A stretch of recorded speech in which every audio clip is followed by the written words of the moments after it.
We were told to ignore this one. We're not ignoring it now, Jeff. Why? Well, you can't ignore this one. It's got a lot of moving pieces as we're dissecting here real time. You know, I think Mike's got it right in terms of the revisions is really important. You don't see the expected Omicron impact. A lot of that can be due to the difficulty of seasonal adjustments.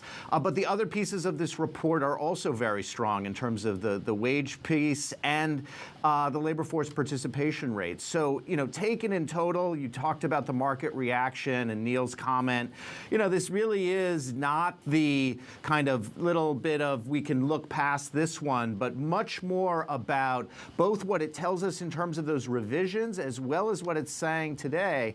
This is the labor market really screaming, I should say. And that's going to continue to keep the pressure on the Fed. And that's why you're seeing the move in the front end, because the market is pricing this acceleration in near-term tightening.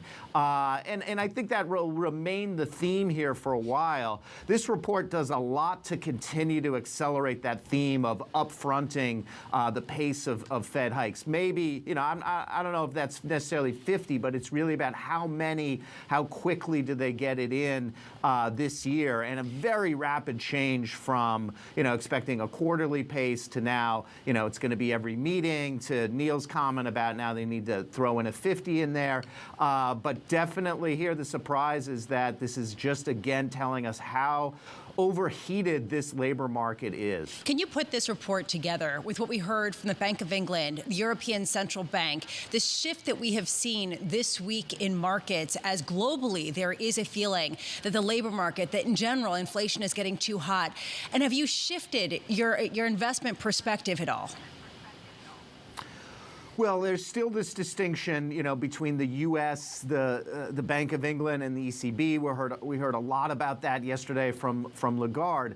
But overall, in terms of particularly the outlook, both for all three, you know, the labor market will very much sit at the center of that debate. I think for Europe, that's still, you know, to be seen. I think what you're seeing here in today's report for the U.S., as well as for the Bank of England, is that the strength in the labor markets is really the risk of a more persistent inflationary outcome, because that strong of a labor market is about the fears of wage price spiral. And so it shifts from the supply side COVID disruption narrative to something that's much more difficult for policymakers to rein in, which is a wage price spiral source of inflation.